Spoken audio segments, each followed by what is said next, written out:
Dipersembahkan oleh Didukung oleh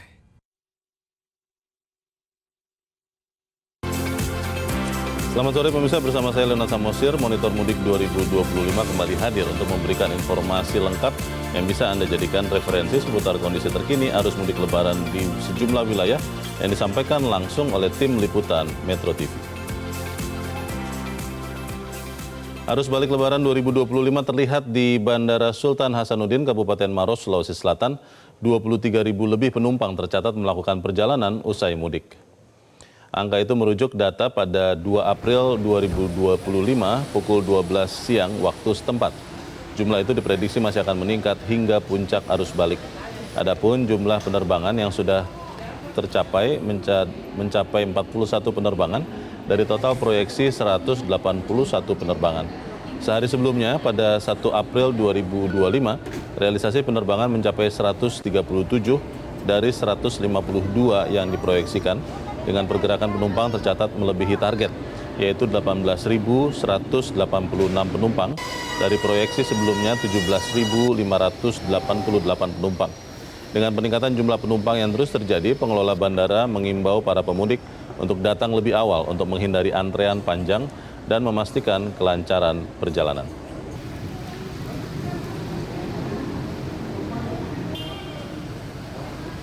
Realisasi 2 April 2025 hingga pukul 8 WITA, yaitu 41 penerbangan dari proyeksi sebesar 181 penerbangan, dan untuk penumpang realisasinya 1.056 penumpang dari proyeksi sebanyak 23.546 penumpang, sedangkan kargo 7,73 ton dari proyeksi sebesar 139 ton kargo.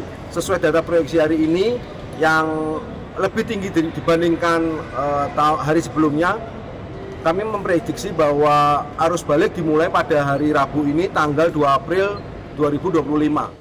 Di hari ketiga Lebaran, PT Jasa Marga menerapkan buka tutup kontraflow di Jalan Tol Jakarta Cikampek, lajur arah Cikampek. Sementara sejumlah pemudik masih terlihat baru akan memulai perjalanan pulang ke kampung halaman melalui Bandara Soekarno-Hatta. Kita akan melihat langsung situasi terkini bersama rekan kami Nurul Zenita di gerbang tol Cikarang Utama atau Cikatama dan Insan Suwardi di Bandara Soekarno-Hatta. Nurul, bagaimana situasi lalu lintas di Jalan Tol Jakarta Cikampek saat ini? Apakah kontraflow masih berlaku? Ya, Leo dan juga pemirsa, untuk volume kendaraan di sepanjang Jalan Tol Jakarta Cikampek ini memang ada peningkatan, namun secara keseluruhan arus lalu lintasnya ini masih terpantau ramai lancar. Terkait rekayasa lalu lintas, PT Jasa Marga ini menerapkan buka tutup kontraflow, yang mana tadi pada pukul 12 siang dimulai kontraflow dari kilometer 55 sampai dengan kilometer 65.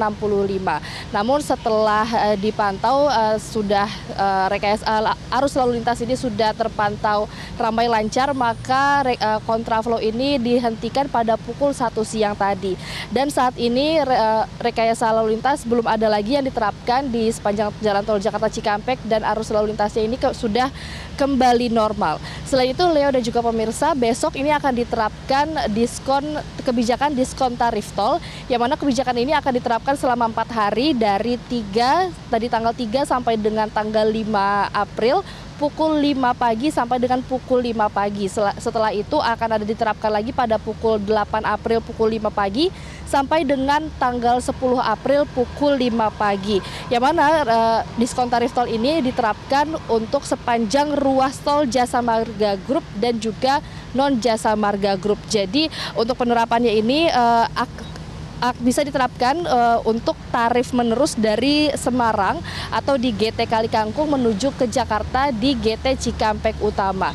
Jadi untuk kendaraan golongan 1 ini tarif awalnya adalah Rp440.000, dan setelah dikenakan diskon tarif tol sebesar 20%, jadi pengemudi ataupun pemudik dari Semarang menuju ke Jakarta yang hendak keluar di GT Cikampek Utama cukup membayar tarif sebesar Rp352.000.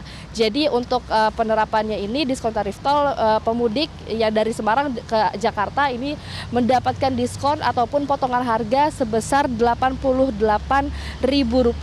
Selain itu PT Jasa Marga ini memprediksi puncak arus balik di jalan tol Jakarta Cikampek ataupun di GT Cikampek Utama ini akan terjadi pada pada tanggal 6 April mendatang. Dan dari catatan Jasa Marga ini sudah ada sebanyak 2,1 juta kendaraan yang meninggalkan Jabodetabek pada H-1 sampai dengan H+1 Lebaran atau pada tanggal 21 Maret sampai dengan 1 April 2025 kemarin. Selain itu, angka tersebut merupakan kumulatif dari 4 gerbang tol utama, salah satunya adalah dari GT Cikampek Utama.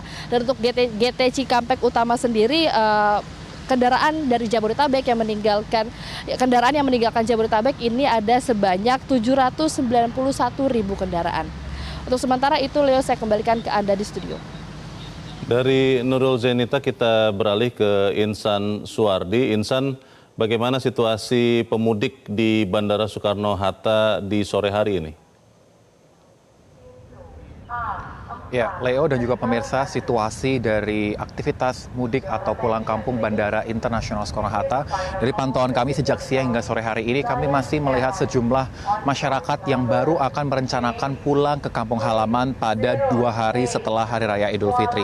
Tadi dari berbincang kami terhadap sejumlah penumpang menyebutkan ada berbagai alasan yang mereka sampaikan mengapa mereka baru akan merencanakan pulang ke kampung halaman pada 2 hari setelah Hari Raya. Sebagian dari mereka menyebutkan bahwa memang telah merencanakan jauh-jauh hari untuk memilih 2 hari setelah Hari Raya. Sebagian lainnya menyebutkan karena faktor harga tiket yang dinilai lebih murah apabila mereka bandingkan dengan pembelian harga tiket sebelum Hari Raya Idul Fitri. Namun mereka tetap antusias untuk melakukan penerbangan pada hari ini untuk pulang ke kampung halaman. Sedangkan kalau kita lihat data dari pengelola Bandara Soekarno-Hatta menyebutkan pada rencana penerbangan 2 April 2025 menyebutkan bahwa ada 147.394 penumpang yang akan merencanakan penerbangan, di mana angka ini aktivitas keberangkatan cenderung lebih tinggi, di mana angkanya mencapai 76.922 dan 70.472 sisanya ini merupakan angka kedatangan para penumpang yang akan tiba di Bandara Internasional Soekarno-Hatta,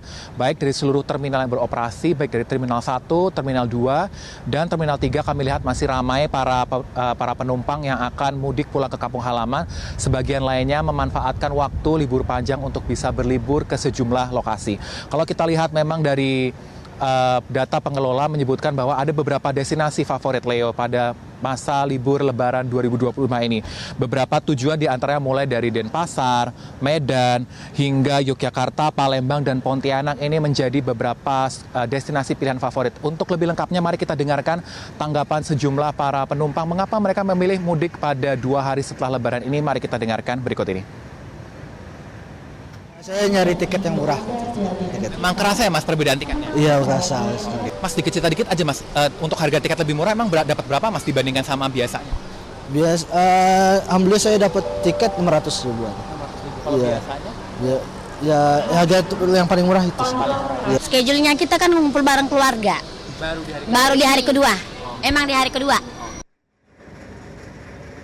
Ya, Leo, kalau kita dengarkan tadi dari sejumlah masyarakat memang cukup memiliki beberapa alasan untuk mengapa mereka tetap memilih pulang kampung setelah 2 hari melewati Hari Raya Idul Fitri. Dan untuk mengantisipasi terjadinya lonjakan selama masa libur Lebaran ini, pihak pengelola telah menyediakan sejumlah posko pelayanan dari Bandara Soekarno-Hatta. Kami kembalikan kepada Anda, Leo, di studio. Baik, Insan Suwardi melaporkan langsung dari Bandara Soekarno-Hatta, Tangerang, Banten. Dan sebelumnya Nurul Zenita melaporkan langsung dari gerbang tol Cikampek Utama.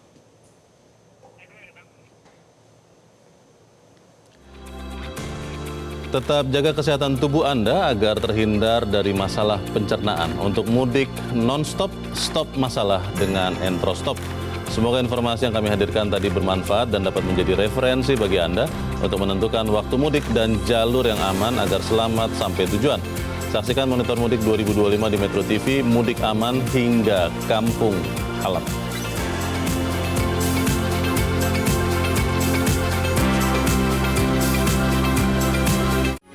Metro TV.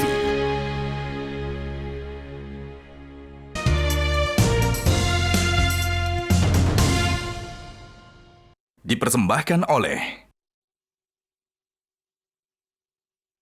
didukung oleh jelajahi cara baru mendapatkan informasi. Download Metro TV Extend sekarang.